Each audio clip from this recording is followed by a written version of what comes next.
On today's episode, we talk about starting a blog, getting in the rhythm of blogging, and networking.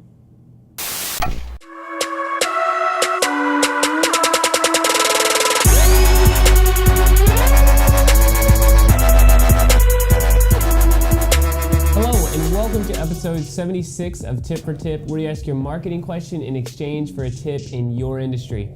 My name is Aaron. And my name is Christian. And today we have our good friend Ben Reed, a marketing growth consultant. Hey, Aaron and Christian. Thanks for having me on the show today. My question is about blogging. I want to build my personal brand, and as part of that, I know that I need to start and develop a blog. But my question is, how much content do I need to have ready when I launch the blog? And how do I set up a process or a rhythm to get the right amount of content produced on a regular basis to make it effective? All right, so I think from what's recommended online and just marketing gurus everywhere, blogger gurus, I would say that you need to have at least 3 to 5 posts already posted on your blog before you announce anything out to the world. On top of that, I would have around 5 to 10 posts already sort of in the back burner that you already have edited and sort of ready to launch. Mm-hmm. And then on top of that, I would have about 20 or the rest of the quarter or maybe even the rest of the year already planned out, and you should just sit down brainstorm and figure out the topics for each of the blog posts, and just think about some evergreen content.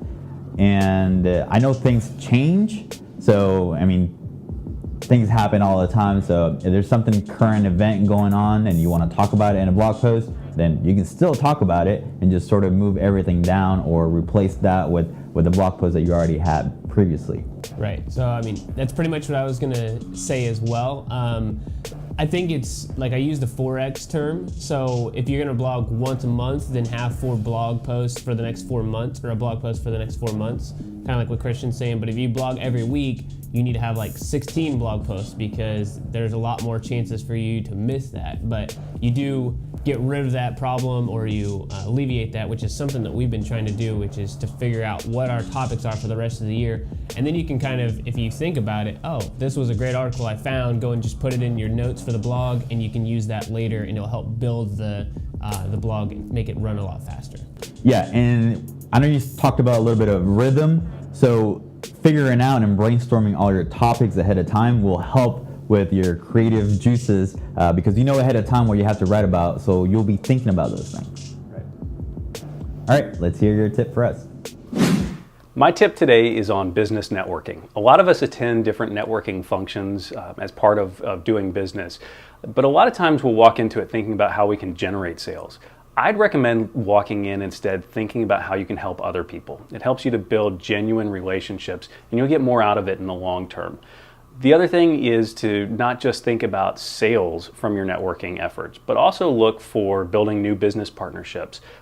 You may need new services as you continue to grow, or you may be building a team. And so consider looking for new talent, people that you might hire for your team.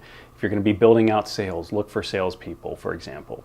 So if you do these things, you'll get more out of your business networking. I certainly have.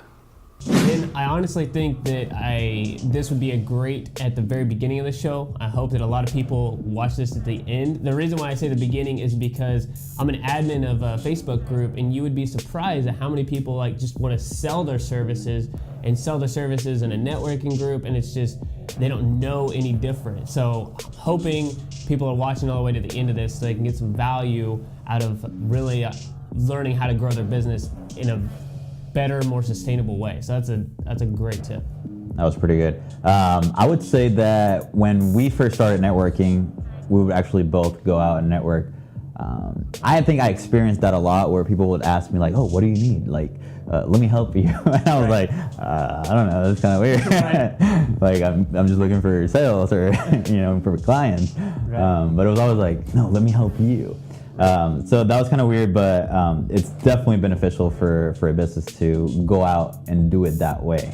Because like Aaron said, you will just get a lot more out of it. Right. It's long term. The short term way is to just sell, and then those people are now mad at you and you can't get any more. So And today's question of the day is, what is your go-to business networking group? Ben, thanks again for coming on the show. And if you are a business owner looking to get advice for your business and grow yourself online, all you have to do is go to bitbranding.co/tip for tip.